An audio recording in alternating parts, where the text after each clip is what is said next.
Hey guys, before we get further into Lindsey's episode, I did just want to issue a trigger warning. We will be talking about a mass shooting halfway through her interview, so if you don't want to listen, please skip from minute marker 30 to 37. Thanks. Hello, everyone. Welcome back to the Common Threads podcast. I'm your host, Kate Hall, and today is our second interview episode. We have a very special guest. My girl, Lindsey Williams, is here.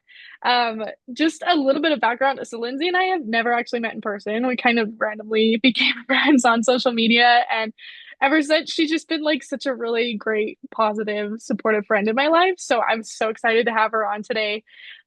Lindsey is currently attending the University of Wyoming and she's studying agricultural education, and she lives in Laramie, Wyoming. So thank you so much, Lindsey, for being here. I'm so excited to have you on. Yeah, thank you for having me. I'm excited. It's gonna be so fun. Lindsey and I were actually texting a little bit yesterday, and she said something that I just like absolutely loved. She said that she was so excited to talk to someone that had different opinions from her because everyone around her believes so similarly. So I thought Yeah. that was so cool. Like that is the point of the podcast. So I just thought that was so cool. No, I love it. I mean, in Laramie, that's definitely in Laramie we have a little bit of like broader eyes and things like that because we have the university. But if you go really anywhere else other than maybe Jackson, everybody really thinks the same exact thing. And, it's nice to have some variety, especially because I grew up in California. So I love that. Again, that's the whole point of the podcast. So I just love that. I think it's so cool. So I kind of introduced you a little bit. But if you want to further introduce yourself, anything that I might have missed, maybe like where you grew up and like some family dynamics in there. But yeah. yeah, so I am only 20, I'm 21 this month, but I grew up in a town called Gilroy, California. It's about 60,000 people maybe, but in Gilroy, we're either housing for Silicon Valley tech workers, which is what my parents did, or we're farm labor. That's it. There's only those two. So we'll have, Target, and then in the middle of town, we'll have random farm fields of garlic and, just different crops. And so it's very strange, but it's a very weird dynamic there. My dad grew up on a farm in rural Colorado in the 1960s and 70s, and my mom grew up in Santa Clara, California, in the city, so in the same time frame. But I only have one brother. He's my older brother. Love him to death. Um, and then we're a big dog family, but um, my brother is definitely different from me. He just graduated from UC Monterey Bay with his degree in cybersecurity. Whoa, I know, that's right? exciting. And then I'm over here. I'm studying agricultural education and farm and ranch management at the University of Wyoming. And everybody's like, why Wyoming? We have about 15,000 people in Laramie. So, and a little smaller. I mean, the biggest town I grew up next to was San Jose, and they have about 1 million people there. And I had to explain to everybody when I explained how big Wyoming is, that we have half the population of San Jose in our entire state. So we have Wow. about 500,000 people. No, it's crazy. Yeah, that's a huge shift. Did you notice anything different from like growing up in California and then like moving to Wyoming, like culture wise or like beliefs, that kind of Yeah. changed for you? Yeah. Yeah. Massive shift. So a big thing that I noticed in Laramie is everybody will talk to you, no matter what. Everybody will talk to you. Your neighbors, especially because we're a college town, everybody looks out for the college kids. So I had at my old house I lived at like an 80-year-old woman who lived next door who would bring us all chili and make sure Oh, that we were doing okay and just talk to us about life and give us good life advice. Everybody is just really friendly and wanting to take care of everybody else. Until you say you're from California. Then they're like, oh, like don't bring those beliefs here. Um, but we definitely hear everybody, no matter who it is, um, goes to church, it seems. There's a very small portion of people that don't go to church. Um, And a lot of the churches aren't uh like I'm trying to find a word to describe how the Mormon church was. They're very friendly. They're very open. They're very accepting, which is not what I expected in Mhm. Wyoming. Yeah. But that's the way my church is. Um, but they're definitely in their language they use is a big cultural shift from coming from California. There's a lot of terms that aren't acceptable in California and other states that are widely used and accepted here. Um, and that's what my mom noticed. She's Yeah. like, "Are you hearing the way these people are talking, like at Perkins or something?" But that was one of the really big things for me is going, "Whoa, what's wait, you guys say that here? Is that something we can say? I don't know Huh. about that." But there's probably more that I just don't remember right now. But Mhm. there's a lot less people. I can't drive in cities anymore because I get so scared. Driving in Utah is really scary whenever me and my boyfriend go. Oh yeah. But it's so scary. Yeah. No, I definitely feel that Utah drivers are definitely crazy. Not to call everyone out, but yes, I totally get that. Um, So, what the first thing that I like kind of noticed about you when we became friends is like how close to God you are, and that was like a really cool thing for me to learn about you and to watch your journey through religion and everything. And I know it's changed a little bit through the years, but I'm just curious, like, what has that journey been like finding God for you? And like, if you're comfortable talking about it, Yeah, yeah, like, what has that journey been like for you? it's been a rough little road. So none of my family's religious. My dad was raised a Methodist, and my mom was raised Catholic. And so when I was born, they didn't, we would say like a little prayer at night, like, just a routine one, and that'd be it. And then we really stopped when I was about 7 or so. Um, but I got baptized into the Methodist church when I was 7, because my grandma said, I want to see all my grandbabies in heaven. And so I got baptized at a little rural church there. And then my mom said I was always like a really spiritual kid. Like I always had that longing for it, but I didn't know who Jesus was. I didn't, that wasn't on my register being like 7. And then I went to high school and I was a completely different in high school than I was now. Like my beliefs have flip-flopped. Um, and I met some kids my freshman year of high school going into my sophomore year. I was a dancer, and so my dance teacher did a play at the other high school in town and needed us to help her with some dancing, just little spots here and there. And I met a group of kids who were Mormon, and they just welcomed me in, and they were so fun and they were so nice, and they believed in modesty. They didn't swear. They did all this stuff. But I think the really big thing is I had a crush on one of the boys. And so I was like, oh, I can become Mormon. Don't worry. Love. Um, I know, right? I was like, I can do it, don't worry. Um, but so I did that and I became their friends and I ended up my parents refused to let me get baptized for years because they're like, does she know what she's getting into here? Um, but I got baptized when I was 17, I think right going into COVID. I think it was right before COVID because everything went online. And then I ended up, when I was 18, being like, hey, this is a little weird. After coming back from COVID and seeing it with a different lens. And then being like, wait, why do I have to do a checklist for God when the Bible says that He's loves us if no matter what, He loves us no matter what, and we'll have salvation through belief, and that's it. It's unconditional, it's free. Why things aren't lining up? And so I left. I ended up going to church with a friend, to this really, really loud church, like, one of the where they have the lights and stuff. And The I don't mega churches, yeah. it was a mega church. It was a mega church in Gilroy, California. It was so strange. And I'm very grateful for her because she taught me what the love of God is. And then I went to Wyoming.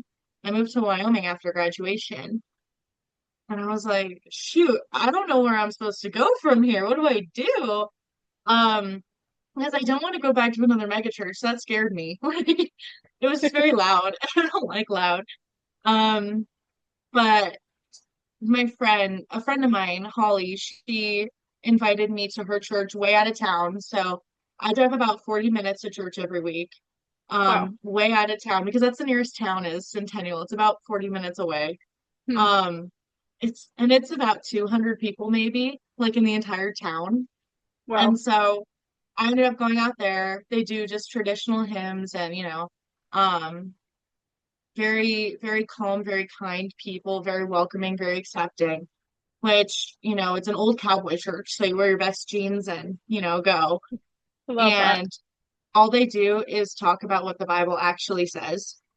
And through them, I learned, and through a ministry that we have on campus called the Navigators, I did one-on-one discipleship with a friend of mine who just sat down with me and answered any questions I had. Because for the longest time, I was like, well, why would God allow this, this, and this to happen? Like, I don't understand. Like, put me through all this heartache. And she just explained it very kindly, and helped me through that. And they've just built this really amazing, like, what's the word I'm looking for? This amazing, like basket to hold me in, like just support system. Yeah. And I ended up getting baptized like through choice, knowing what it meant and everything like that this time last year. Cool. And so that was really fun. That was really cool. It was in a trough, like a horse trough, Nice. in That's the middle of the exciting. church. I was like, how Wyoming is this? Exactly. Yeah. That's so And so cool. that's just like the broad overview of what it is. But no, it's pretty cool out here how everybody just wants to help you on your journey of faith no matter where you start at. So That's really cool. I'm so glad you found a community that you can be a part of, and it sounds like you're really thriving there. And yeah, I just love that. I think everyone deserves to have a good community that lifts them up and carries them through life. And so I think that's so cool that you found that. Um, yeah. I wanted to ask, you mentioned your family a little bit. How have they been in like this journey? You mentioned that they weren't super excited about you joining Mormonism, but as you've kind of transitioned out of Yeah. that and into this new faith, has there been any pushback or have they been super accepting of that? Yeah. Sorry about my little cough. You're good. So my mom, I've seen the biggest shift in her. Just because she was never a believer, like fully. She just, it was kind of just the motion of like, oh, well, I believe in God, but I don't like actively pursue him, which is fine. If that's your thing, totally fine. Um, but with my mom seeing everything, she's the only one who's actually been to the church I go to when she's visited. Um, and so that was really cool to have her there. But even like this week with everything that's gone on in the country in Texas, my mom has been texting me, "Are you praying for them? I'm praying for them," everything like that. And so that's been a really big supportive shift I've seen is her when I'm having a little bit of an attitude one week, she'll go, "Well, did you go to church this Sunday? Because you seem awful, like, like something's going on there." Yeah, yeah. Um, m- my dad really, I don't think he cares. I think he's like, "Oh, cool. She likes Jesus. That's cool. At least she's not partying or something, Like Right, yeah. at least she's doing that, which is fine. He wasn't thrilled when I got my tattoos though, because my first one was my cross on my Mm. wrist. And he was like, well, I mean, there's worse things you could get. So I know. I was like, oh my gosh. But so I don't think he really cares. He'll yeah, I just don't think he really, cares that much. My Mhm. brother I think was pretty nervous about me being like as much of a devout Christian as I could be. I think he was pretty nervous about it, just like kind of took a step back from me in that. But then we had the conversation like, well, I'm a Christian, that means I love you. It's not gonna mean I judge you, it means that I love you. Mhm. And so we've had a really great relationship since that conversation. That's And, good. he's super supportive of what I believe and I'm supportive of what he believes. So, That's good. That's yeah. really good. That's good. You guys have some differing beliefs on things, you and your brother, sounds like. Yeah. We're like polar opposites, but we get along great. That's good. That's really good. So the reason I ask is we've talked about before, your brother has recently come out as gay, and you've been really great. And you mentioned that it's his story. It's not your story to tell, but it is part of your journey. It definitely still has an impact on you. And so I was just wondering, like, if you're comfortable talking about, like, how do you balance his sexuality and him, like, coming out with that information to you with your specific religious beliefs? Because I know they oftentimes clash, but it sounds like you guys still have like a really good relationship. Yeah. So they do clash a lot. Um, which has definitely been hard navigating through church, and other people's voices trying to contradict my voice. Um, and so my brother is like the sweetest person to ever live. He's so much nicer than me. I am really not a nice person compared to him. He's Oh, so I doubt sweet, that. he's genuine. But Oh, he has a very sensitive heart mm, where I don't. He has so much empathy, and I'm more like, oh, that's tough for you. Like we got this, like pick you up, let's go, come on. And he's like, let's talk about your feelings. And that scared me. So I'm like, you got it, that's buddy. yeah, yeah, But yeah. yeah, no, he came out when he was, to me at least, I was the last one he came out to, which breaks my heart because he was so scared of how I would react. Mm, When he was a senior in high school, I believe. Maybe he okay. was a year out of high school. I don't remember. Um, and he just told me casually, like we were gonna go to Target, and I said, "Hey, you ready to go to Target?" And he told me, and I was like, "That's so awesome for you. Do you want to go to Target?" Like, probably not the right response to have, but he knows, and he knows we've talked about it, that no matter who he marries, I'm gonna love them both with my whole heart because that's what I believe Jesus commands us to do is to love first and foremost. It is not my job to judge. The Bible does say that homosexuality is a sin. It does say that. But it also says masturbation is a sin. It also says that premarital sex is a sin, and not one is greater than the other. And so I can if people are so easy to throw that out and be like, that's a sin. That's you're going to hell. Girl, girl. Not your job to judge. Not your place. And um he's been super curious and asking me questions about Jesus and about the Bible, which is super cool. I'm like, that sounds awesome. And I'll ask him questions about his beliefs too, because he's agnostic.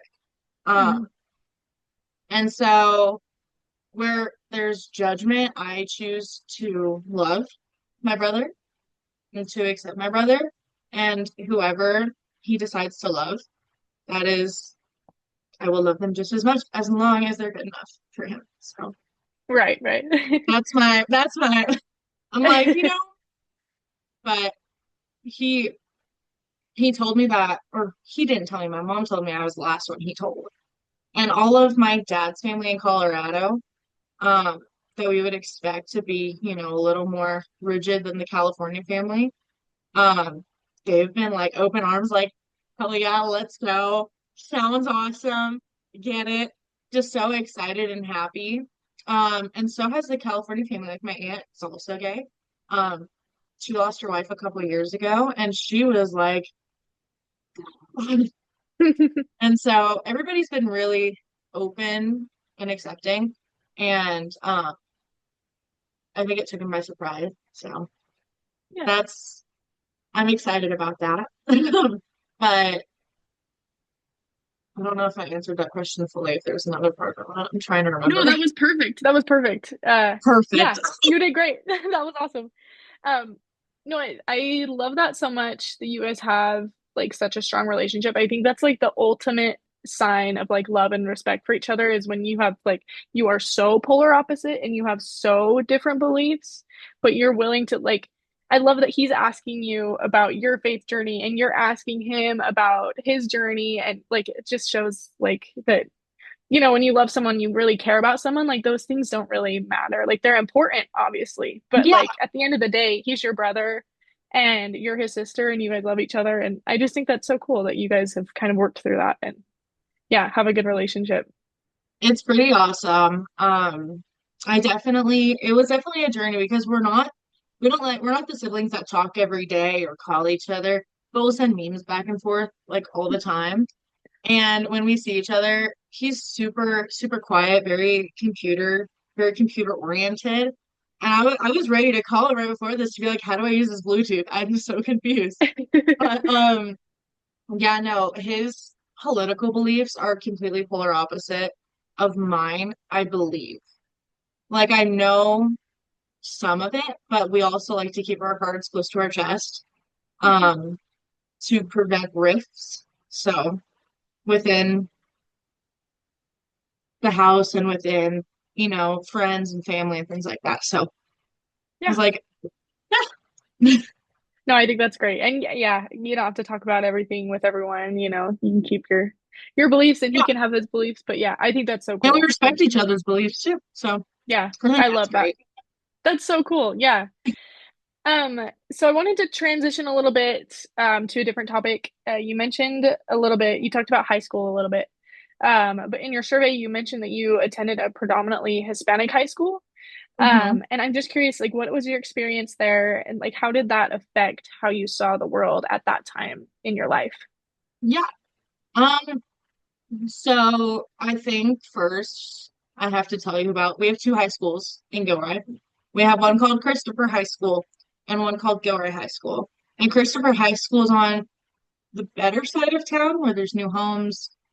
That's where everybody whose family works for Silicon Valley lives. That's where my brother graduated from. I went there for 1 year before I transferred to Gilroy High School, which is where we have the trades, where we have farm laborers, laborers. There we go. So like it's somewhere in there. But it's labeled as the ghetto high school. Gilroy is. Um and seeing both of them, Christopher High School, they are like you're going to college. This is strictly college track. We're getting you there. Like they had pictures of Harvard and, the little pendants of all of these massive universities. Trade school wasn't an option. If you went there, nothing was. And so that's why I transferred to Gilroy High School because they had Future Farmers of America. They had FFA, which was the organization I was part of. Um, but going from that shift from one high school to the other, it was very eye-opening because a lot of these kids would have to go home and take care of their siblings because their parents weren't around or they were on drugs or worked three jobs and had to, go to school at night or not even that or just have to work at night. So they'd be taking care of like anywhere from just two younger siblings to six younger siblings. It was crazy. And a lot of the times these kids would act out, and it wasn't until I started working at a high school that I saw what these kids were going through and being able to support them in the way these kids at my high school didn't get supported. It was a massive school. My class was 500, but only 250 graduated out of it because of everything else going on in their lives. A Yeah. lot of them were troubled, would get in fights. Um, and I'm not saying that that's just within the Hispanic culture. That's just the majority of the kids that were there. Mhm. So, everybody would fight really.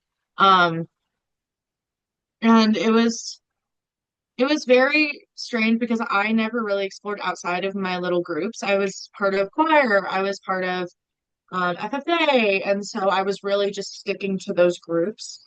But there were drugs caught on campus so many times, and um, at the time I was just freaked out. I was like, I'm just gonna stay in my little area because I'm not used to this environment.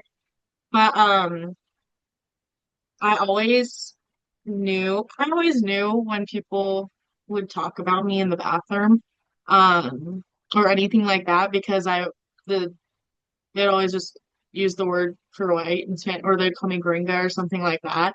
and just like, like, you knew. But the majority of the time they were really nice people. Um, all the kids at the school were pretty nice to me. So, but at the time I really didn't have a radar for anything. I was like, oh my gosh, people are getting in fights. They should probably get expelled. And not why are they getting in fights? Why what's causing this? What's going on with them? Um, I think at 15, 16, 17, you don't really think about it. Um, you just think, I don't want to be over there. But um, within my high school history classes, um, that is where I was really like, whoa, what's going on? Because I had a history teacher named Lauren Carraro. She writes the textbooks now for history, um, Wow. in the state. But the first thing she did when we were there were two white kids in my class, me and my friend Caden, who now goes to CSU, which is just across the state border. He's about like an hour and a half away from me, Oh, cool. down in Colorado. Yeah. So we see That's each other a awesome. lot. Um, but she looked at us and she points at us and says, these are the reasons why you'll never amount to anything in life. They took your opportunities away from you. And yeah, I'm like 15 sitting Wow. there. I'm like, dude, I don't know what's happening. Yeah, But yeah. that was on the first day.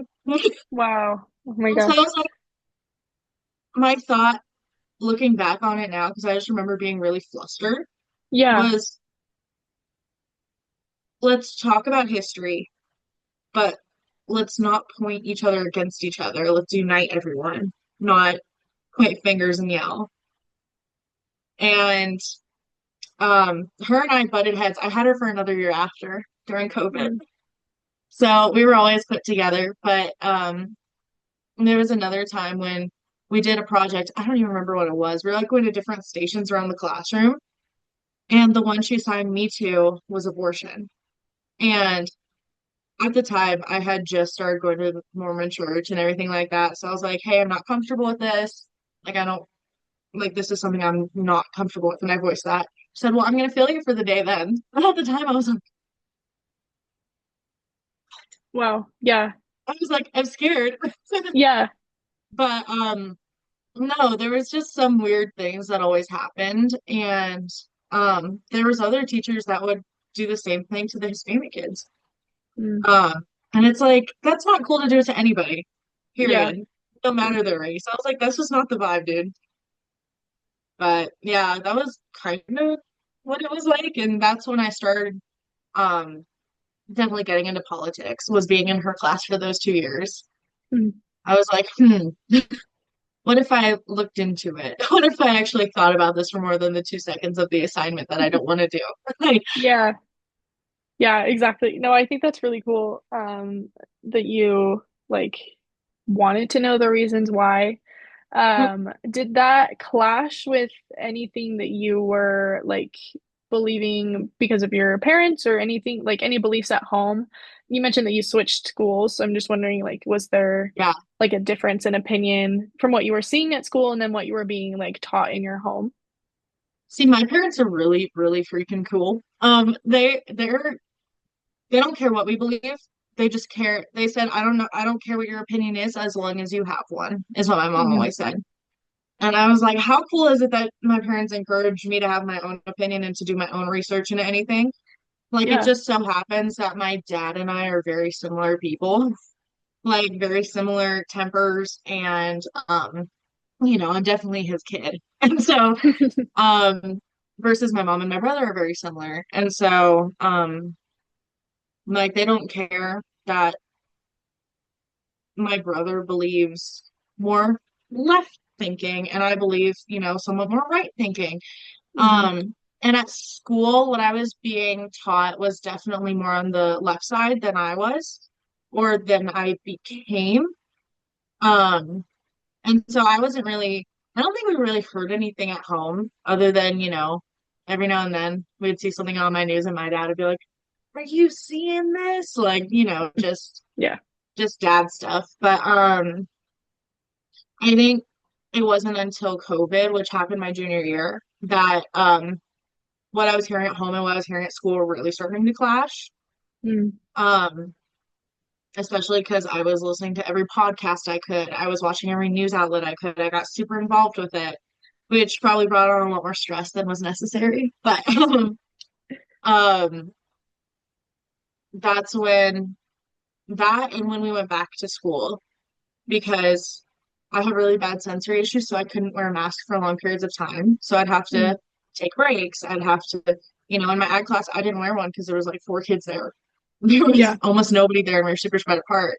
But I almost got suspended for it, and all this different stuff. And it's at the time being like 17. Of course, I was like, how dare you, and all this stuff. And now I'm definitely more in the middle than I was. My mom finally got into my head that there is gray area. It's not black and white. Um, which for the longest time I was like, no, it's either this way or it's this way or it's nothing. And I think the Mormon church definitely had an impact on that, but I think it definitely endorsed that. And so that's kind of how it was. But Yeah. Yeah, I feel like that's a really common thought track that a lot of people have is that you can either like with abortion, you're either pro-abortion or you're against abortion, or mhm, you're either like pro-immigration or anti-immigration or whatever. mhm. And I think that's like such a cool like lesson to learn is that there is a lot of in between and you can kind of see both sides of an issue. And I think that's like a really Mhm. good like testament to you and like thinking through all of these complicated issues at such a young age too, like at only 15 and I know, I was like, 16. I was young, and at the time I was like, oh, I'm all grown up. I can think for myself. And now it's like, I'm still young. I'm 21 this month. And so it's like, Yeah, I'm not much older. Um, I think you were around my age when you got married, I want to yeah, say, yeah. which I can't fathom. Like, I, Same, same. I know it's like, how? But, yeah, no, definitely thinking that through because my mom and I are best friends. We do everything together. I call her, I'm probably going to call her right after this. I called her right before this, but we That's so do not funny. agree politically at all, Hmm. like one bit. And that's where she's like, there's a middle. You have to see the gray area. There is a gray area here. And so it's, especially on those topics, it's like, oh my gosh, how could you just see one way or the other, clear as day? Hmm. But That's super cool. I'm glad you have that support system with your mom. You guys can kind of talk through those things. That's really, yeah, really awesome. we do a lot. It's like a good sounding board. That's good. Like almost like therapy. Like so nice to just have someone. Yeah, That's really if cool. therapy wasn't so expensive, I swear. Right, right. Um, I wanted to shift to a different topic. One that you mentioned in your survey that I was pretty shocked to read. I had never known that you experienced this before. Um, so you mentioned that you were in a mass shooting when you were younger. Um, and I don't want to bring up any past trauma or make you relive anything, but if you are comfortable talking about it, I'd be interested to hear like what exactly happened and then like how that affected your life at that time. Yeah. So don't worry, I went to therapy. You're good. Um, but yeah, so it was, oh, it's coming up, I think. What day is it? So it was on July Today's July 9th. 20th. It Okay. was on July 20th of 2019. Mm. I had been July 28th, 29th, one of those 2 days. I don't really remember. I had just turned 15. I was going into my sophomore year of high school, and because I was transferring schools, I'd already gotten invited with involved, there we go, involved with the choir there through that play I did, where I met all my friends who were part of the Mormon church. Um, and so I had ended up, so every year, my school, not my school, my town has this thing called the Gilroy Garlic Festival. Mm. We love garlic. We love garlic. And so we grow it, and then we have a massive festival dedicated to it. And it's family friendly, it's super nice, it's a food festival, it's really cool. And so I volunteered with them because they're going to Disneyland that year, and you want to raise money for Disneyland. So I worked in the freezer trucks, um, giving people what they needed for their meals and everything like that through the choir at Gilroy High School.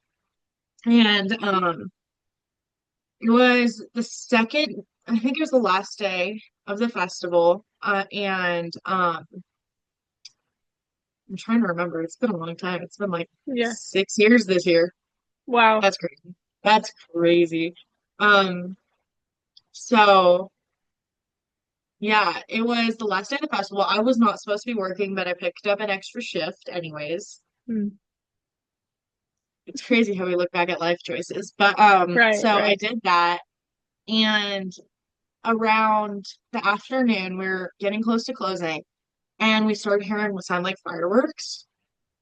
But I grew up, with my dad, uh, who grew up in rural Colorado, and so I grew up shooting guns all the time, Mhm. which is really cool. But so I grew up doing that. So I heard them. I knew they weren't fireworks. I froze, which is Yeah. not the response we want to have if bad things happen. And so I freeze, and my boyfriend at the time had to like pick me up and run and take and like throw me under a table. Wow. Yeah. And so then his dad yelled, like, keep going, keep running. And so he got me up from the table and we ran all the way to his house, which was about 4 miles away. Like Wow. ran. Um, Still didn't know if it was fireworks or gunshots at the time. We had no idea. Um, and so we learned right after my phone was dead. And so Mm. my mom couldn't get a hold of me. Oh, that's so scary. And it was on the news. And I didn't know it was on the news yet. And so I came over there to so I was at his house. They charged my phone. I said, you need to call my mom right now. He's like, we will when your phone's charged. I said, no, you don't know my mom. Right You now. need to call her right now. And so Right. we called her, told her where we were. Um, she gave it some time. She was like, she needs time to, breathe. And Yeah. so she gave me a little bit of time. And then my friend Haley came in and she was in her cheer uniform covered in blood because a cheerleader got shot. And um yeah, her friend got shot. And so that was not fun. But and also I don't take this lightly. I just have to like, make it a little lighter to be able to, tell To it. cope. Yeah. Yeah. Um and so yeah, I have 3 Instagram stories from that day. Like one like a little selfie, like day two, oh cute. And then one that's like I'm at the Barneson's house. Thank you, Jesus, for not letting me die. Thank you to everybody. Like, it was like an I'm Mhm. okay thing. Yeah. Um, and those are just really creepy to look at. But it was a 19-year-old who had just graduated from Gilroy High School who ended up shooting and killing a 2-year-old boy, an 8-year-old girl, and a grown man because he opened fired on the kids section of Oh my the, God. I think like 15 people got injured. And these are rough numbers, so don't quote me on it. I just, rough estimate now. Yeah. Um, But yeah, it was super crazy. And talking to I remember talking to a woman who was the mother of one of my friends who was part of the church and asking her, why would God let this happen? Like you just saw that these like we just saw these kids die. Why would God let this happen? And she's like, well, everybody has free agency to do what they want, but that doesn't mean there's not going to be consequences to what they do. And so he ended up killing himself, but the police were like on it that second, like Mm. extinguish the situation. But it's crazy. I remember the day after my mom, like, I remember saying that night, like, I'm not going to let this change me. Like, I'm not Mhm. going to let this change how much I love shooting guns with my dad or anything like that. But afterwards, there's definitely like a lot of anxiety around hearing gunshots or any loud sounds without knowing what Yeah. it is. And there still is like I went to Rock Springs for the 4th of July with my boyfriend, and we were hearing all of these random little pops, and we are in a really crowded area because we went to the racetrack. And I was like, Yeah. I was not well. Yeah. And that's been 6 years. So it's crazy. But the day after, I went to like get my mom's car serviced in the next town over with her, and they had on the news the aftermath of the festival. And this one lady was like, "Oh yeah, my like niece was there with her daughter and they got out fine and everything like that." And they're like, "Oh, did you know anyone that was there?" And I was like, "Well, I was." And everybody just got silent, just Mhm. dead silent. And so it was not fun, but um, I don't know if you want to if I'm supposed to transition or not into the service dogs, but I can. I don't know. You totally can. Yeah, I wherever was you want like, to take this. I don't know. That's just where it naturally goes from there because it's Yeah. like trauma dogs. But Yeah. um, in the fall when school started, a lot of kids had PTSD because that's what our main fundraiser was. There was everybody would do stuff at the festival. Hmm. Um, and so a lot of people had a lot of PTSD. And my FFA organization, uh, we would raise service dogs with one of our teachers. And they would be little black lab puppies that would put vests on and try to train. And we would take them home with us. We'd take them to school. Like they would be with us 24 hours a day, 7 days a Wow. week. And it was awesome. Everywhere we would go, we would just train the dogs. And so I really got into that. And during that time, we had some of the older dogs. So we'd have like the puppy phases, and then we'd have the adult phases, and then we would send them off to their formal training. So I had one of the adults, and they would do pressure therapy, like lay on, and they'd lay on you to give that pressure. Oh. Or they knew tons of commands. And so I was allowed to have my phone in class with me. So if I'd give people my number. So if somebody was having like a panic attack in class, which happened all the time, I'd go from class to class with the dog and have them just be able to sit outside and just cry and hold the dog and pet the dog. And it was it was pretty awesome. And it definitely got me through it too, being able to work with those Yeah. dogs. And that's something I'm excited about with the puppy I'm getting, to be able to do that again. Um, Yeah. yeah, so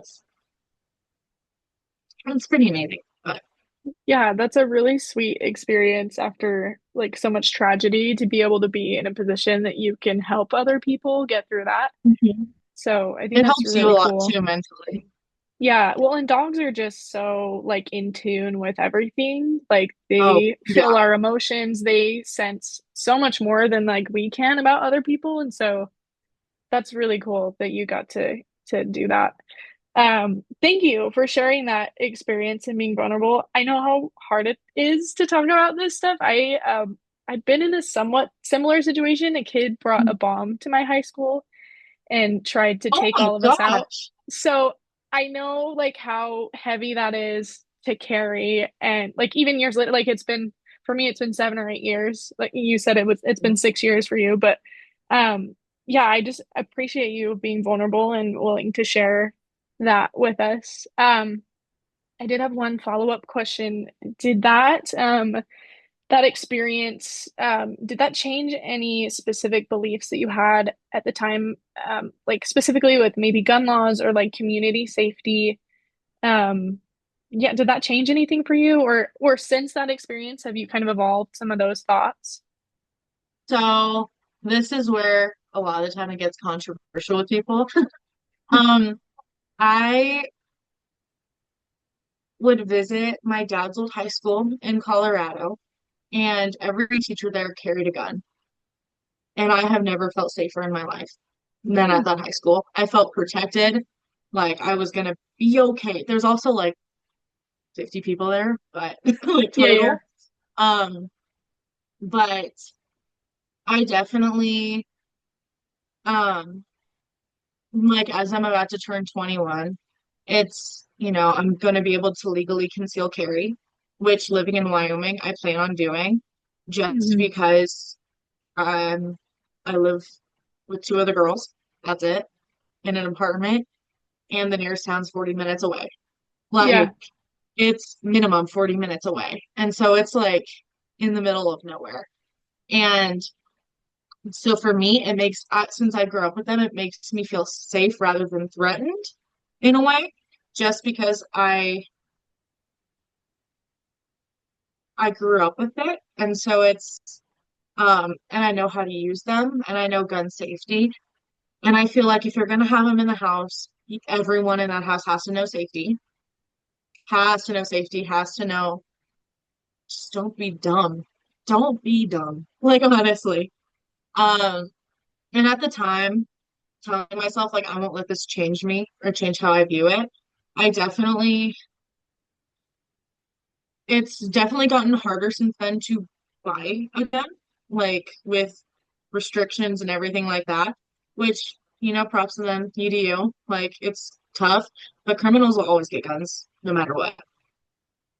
Like, I feel like it's harder for people like me or my dad who want it to defend us and others around us. So that way I don't freeze again. That way I can jump into action and help. Um, but like this was explained to me by a girl in my high school. She was like, it's the bad guys are always going to get them one way or another. Like they can always find them. And so it's like it hasn't changed my views on gun control and gun safe. It's changed my views on gun safety, not on gun control, Gotcha. which it's very weird being in the middle like that because the right will go, what do you mean it should be easier for us? And the left will go, I don't know if you should have it, period. Like pepper Right. spray, knives, Hmm. whatever. But I don't want to be that close range with somebody. That's terrifying. I'd rather keep me and the people around me safe as well as I can. Hmm. And the girls in my house agreed to learn gun safety also. So because if Good. it's in the house, be safe, don't be dumb. So Yeah. Yeah. Yeah. No, I think, I mean, we talked a little bit before we recorded, but just like, yeah, it might be controversial, but like, it's all relative. Like, whatever makes you feel safe is, it could be completely different from someone else. But as long as you yeah. feel safe and you feel like you're able to keep everyone around you safe and protected, like, I mean, there's always going to be differences of opinions on how to do things, but I think like for Mhm. you, like that's your truth based on the stories and the experiences that you've had. Mhm. So yeah. And like I've debated this with a girl who's in one of my college education classes because I'm going to be a teacher about should be guns be allowed in schools. And she was also from California. She was from Southern California though, so no, I'm kidding. Like if you're from Northern California, you're very like, oh, Southern. Yeah, But yeah. There's a divide. Yeah. there's Gilroy is the dividing line. So it's really Mm. crazy.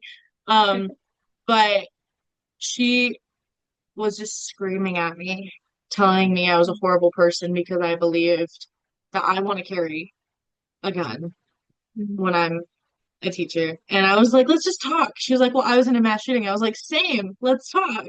Yeah, And yeah. so that just shows you how different people's experiences and everything could be with Right. similar events. And I mean, talking about me wanting to carry in a school, it's there's a lot of thoughts on it. I don't know if it would have been nearly as safe as it was at the school in Colorado, where there's 11 kids per class, versus my school where there was over 35. Yeah. So, like, there's a big difference in safety there. This school, you know their kids, you know their parents, you know exactly who they are and where they come from.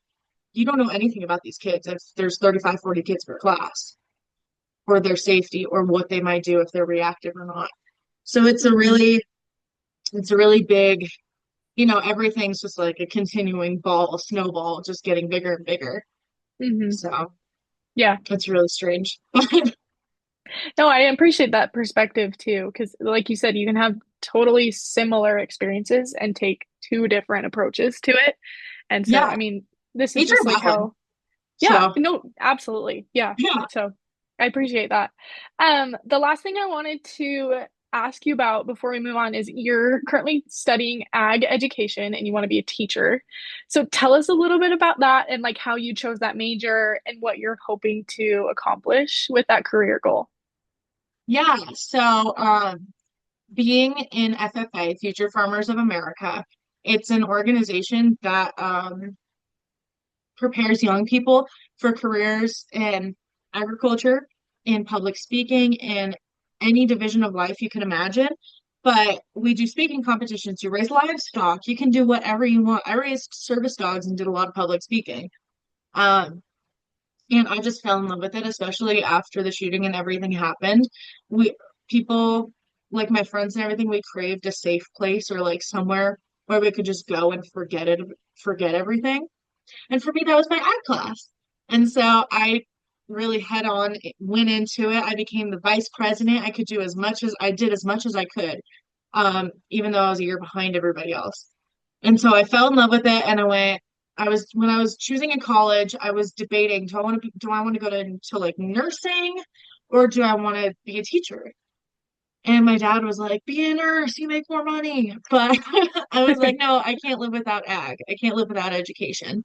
And Hmm. so I decided on agricultural education, and that's how I decided on Wyoming, was smaller class size and just being able to get that one-on-one education I needed.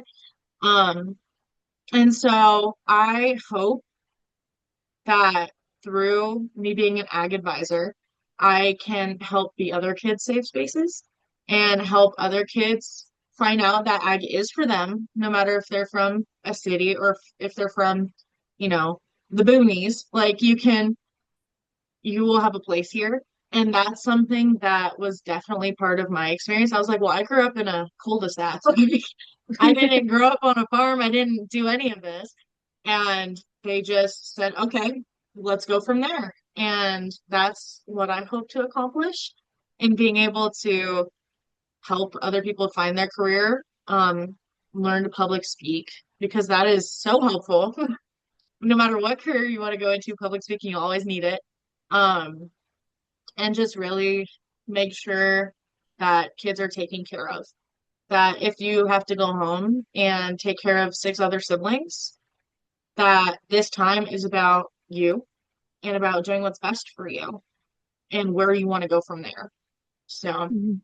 that's agate, but That's and I really get to play with cool. cows. So Who doesn't, right? I know, right? I was like, I just want to play with cows and talk to kids about cows. So That's so fun. No, I love that. I love that you found something you're super passionate about and like still making a difference in the world. Teachers are just so awesome. I have a couple friends who are teachers and they just like blow my minds because they're just so cool, creating such a safe space for people. Nowadays, it's kind of hard to find. And so I think that's really cool. And I admire you for that. So really cool. teaching, oh, teaching is getting harder and harder to find good teachers or teachers that accept where they're at. And Hmm. if you don't have a master's, you make very little money, but I'm okay with that because it's for the kids and I also get to talk about cows. So I love that. that's that's my go-to. Um, yeah, there's a lot of debate about teachers and pay and things like that, but Hmm. you know, it is what it is, Yeah. which is Well, crazy, but it is what it is. yeah. I think that's so cool. Yeah. I wanted to shift into political views specifically, kind of connecting all of these experiences that we've talked about. And I wanted to ask just if you're comfortable sharing if you align with a specific political party, and if you don't, that's okay. Um, Yeah. yeah. Um, so I am conservative. I am not far right and I'm not left. I'm like a right-leaning independent is what I Okay. was told once, and I was like, that works. Um, but I'm definitely more on the right than I am on the left, just Hmm. because of my environment and because of I think your childhood factors into a lot positive or negatively. Especially because I grew up going to a farm and where we could shoot guns and feel that sense of, I don't want to say freedom, but like, in I'm trying to find a good way to say it. I'm not very emotionally in tune with others or myself. I feel everything at once and I'm like, I don't know what this is. Whereas my brother is very in tune with we've talked about this, where he's very in tune with other people's emotions as well as his own. And I think that definitely plays a role, um, especially when you hear the far right do the whole like F your feelings thing, which your feelings are valid, but like, yeah, no, it's I'm really bad at explaining my political views if you can't tell. No, you're good. You're doing Because it's great. like Yeah. I'm here, but I'm also here. It's like a weird little Yeah. trade-off. Um, do you have anything like in specific? I was like, I don't know where to go from here. No, that was great. Just like your political party ideology. I was gonna ask as well, like, do you feel like that specific label has impacted your life at all? And if not, that's okay. We can skip this question, but So it's super weird because I don't feel like I can be a full Republican, even though that's where the majority of my beliefs lie, mhm, just because um, a lot of it is, I don't want to say inhumane, but there's a bunch of things that I don't fully align with on that. And that's why it's so hard. I don't, because the left also, there's the majority that I don't align with, but then there's still compassion unvested, which is this, that was gibberish. I'm so sorry. There's compassion on one side, and the other side is very like, like get it kind of thing. Like, mhm, I almost want to say the military mentality of like, shove it down and go, which, um, I was a super emotional kid. Like, I was a basic teenage girl, like, super emotional. But my dad was like that. He was very like, shove it and go. Whereas my brother was very emotional and soft and kind-hearted. Um, but it's just super difficult to align fully with one thing or another. And my mom's the same way. Um, like, you know, you can be pro-life, but also, want what's best for mother and baby. You could be pro-choice, but also want what's best for mother and baby. And, everything's very crisscrossed these days and very hectic. And that's something that's really hard to navigate, especially in an area where everything is like cut and dry, black and white. There's a lot of the gray. Um, but I don't know. I don't know. It's super weird. yeah. No, and I think you are there's a lot of people who think similarly to you. Um, it's very easy because of the media and just like everything that we're surrounded with to think that you're either Republican or you're Democrat.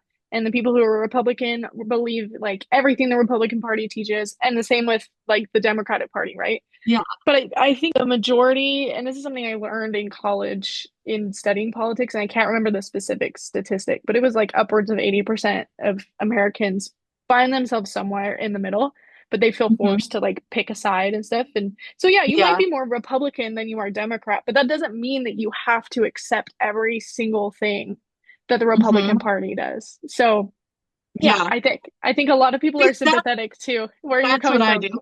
That's me. I was like what she said. But yeah, no, I am much more, if this makes any sense at all, I'm more, think for yourself, don't trust the government kind of, thought Hmm. than either party. I'm Hmm. more like, wait, is math mathing? Are things making sense? Does this connect to I Yeah. love a good conspiracy theory on either side. I like to, you know, but I'm much more if I had to pick, like we're shoved either direction, it would be more to the right. But it's like, here's the linear, right, left, middle. Here. Yeah. Yeah. It's so weird. But yeah, I couldn't have said it better myself. Because of that identity and also the lived experiences that we've talked about, I'm curious if you want to talk about like what are you most passionate about? These can be political things, they can be non-political things. And you've kind of touched on a little bit, but yeah, what are some things that you're super passionate about? Um, Sorry, somebody random just walked by my apartment. I was like, who are they? You're totally But fine. I was like, wait a minute. Um, yeah, so I am honestly, politically wise, I am pretty dang passionate about immigration just because of where I grew up. Mhm. Um, and that can be really, really tough considering most of my friends who I grew up with, their parents, everybody I grew up with is almost all first generation Americans. And I'm over here being like a 13th generation American, like Mayflower. And it's definitely hard seeing such flawed system, but I also am do the crime, do the time kind of girl. But there definitely needs to be reform in the system because it is messed up. It is entirely messed up so poorly. And um there has to be a better way. There has to be. And I think I don't know if protesting on highways is the answer, but maybe talking to government officials is trying to get change done that way, um, rather than causing possible deaths for protesters or police officers. Like it's super dangerous one way or another.